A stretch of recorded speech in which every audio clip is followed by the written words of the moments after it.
Iki maksudnya piye kok ngrangkul iki?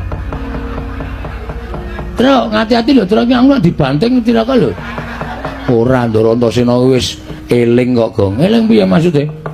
Eling ngrangkul kowe nek dhek salah. Iki ketoke sikile kok mlebu-mlebu nang ndi nang tengah-tengah sikilku kok nek banting. Kok gak dengkul nggon aku.